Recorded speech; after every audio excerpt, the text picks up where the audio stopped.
హల్లెలూయా. పరలోక రాజ్యం ఎలా ఉందంటే, పరలోక రాజ్యము ఆవయని పోలి ఉన్నది, పరలోక రాజ్యము దాన్ని పోలి ఉన్నది, పరలోక రాజ్యము దీన్ని పోలి ఉన్నది. పరలోక రాజ్యం అంటే ఇలా ఉంటుందని దేవుడు పరలోకం గురించి చెప్తా ఉన్నాడు. చెప్తూ ఒక మాట అంటున్నాడు, పరలోక రాజ్యము 10 మంది కన్యకుల్లో పోలి ఉన్నది అన్నాడు. అందులోనంట 5 బుద్ధి కలిగిన కన్యకలు, 5 బుద్ధి లేని కన్యకలు. వాళ్ళందరూ కూడా ఏం చేశారంటే, అందరూ దివిటీలు పట్టుకుని బయలుదేరి వెళ్ళిపోయారంటే. మూడో వచనం చూసినట్లయితే, 2వ వచనం, వీరిలో 5 బుద్ధి లేని వారు, 5 బుద్ధి గలవారు. బుద్ధి లేని వారు తమ దివిటీలు పట్టుకుని తమ కూడా నూనె తీసుకొని పోలేదు.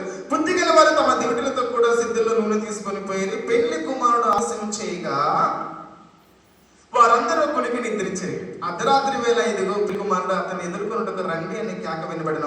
అప్పుడు ఆ కన్యకలందరూ లేచి తమ దివిటీలు చక్కపరిచారు. కానీ బుద్ధి లేని ఆ కన్యకలు, మా దివిటీలు ఆరిపోచున్నవి కనుక మీ నూనెలో కొంచెం మాకు ఈడని బుద్ధి గల వారిని అడిగారు. అందుకు బుద్ధి గల కన్యకలు, మాకును మీకును ఇది చాలదేమో, మీరు వారి వద్దకు పోయి కొనుక్కుని చెప్పారు. వారు కొనపోచుండగా పెళ్లి కుమారుడు వచ్చెను.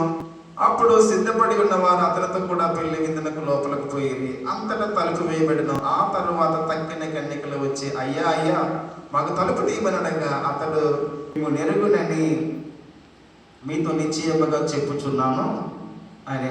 హల్లెలూయా. ఈ కన్యకలేంటి, ఆ సిద్ధలేమిటి, ఆ నూనె ఏమిటి, వాళ్ళు ఎదురు చూడటం ఏమిటి, ఏమండి వాళ్ళు పెళ్లి కుమారు రావడం ఏంటి, వీళ్ళు పడుకోవడం ఏంటి, లెగడం ఏంటి, పరలోకం ఏంటండి? అసలు వాట్ ఇస్ దిస్? ఏంటి అసలు అది? ఆ కన్యకని పరలోకం ఏంటి అసలు అర్థం ఏంటండి? దీని అర్థం ఏంటంటే, కన్యకలు అనగా బైబిల్ గ్రంథం ఏమని చెప్తుందనంటే, పరిశుద్ధ సంఘమున దేవుడు కన్యకతో పోల్చాడు. హల్లెలూయా.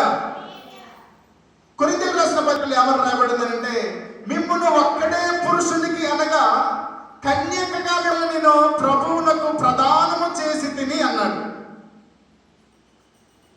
యేసుక్రీస్తు ప్రభు వారికి మనము ప్రదానము చేయబడినటువంటి కన్యక. ఇక్కడ ఈ కన్యకలు ఎవరు అంటే దేవుని యొక్క సంఘము. ఈ కన్యక ఎవరు అంటే దేవుని యొక్క యేసుక్రీస్తు రక్తములో కడగబడినటువంటి దేవుని యొక్క సంఘము.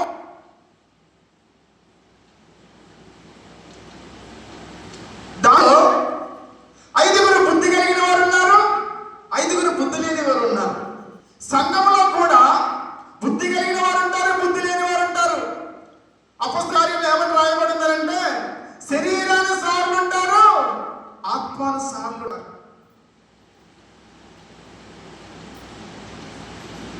ఈ బుద్ధి కలిగిన వారు దేనికి సాదృశ్యంగా ఉన్నారంటే ఆత్మానుసారులకు సాదృశ్యంగా ఉన్నారు. ఈ బుద్ధి లేని వారు శరీరానుసారులకు సాదృశ్యంగా ఉన్నారు. గొర్రెలున్నాయి, మేకలున్నాయి, కాపరు ఒక్కడే, కలిసే మేస్తున్నాయి. సాయంకాలం అయిన తర్వాత దొడ్డు వీరి చేయబడతా ఉంది. అందరూ కన్యకలే. దాంట్లో బుద్ధి కలిగిన వారు ఉన్నారు, బుద్ధి లేని వారు ఉన్నారు. చూడండి, 10 మంది కన్యకలే, 10 మంది కన్యకలే. 10 మంది చేతిలో దివిటీలు ఉన్నాయి, 10 మంది దివిటీల్లో నూనె ఉంది, 10 మంది దివిటీలు వెలుగుతూ ఉన్నాయి.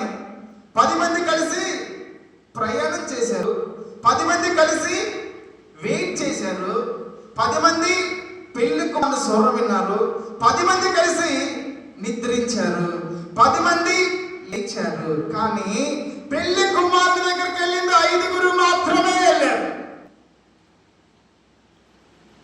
ఎందుకనండి?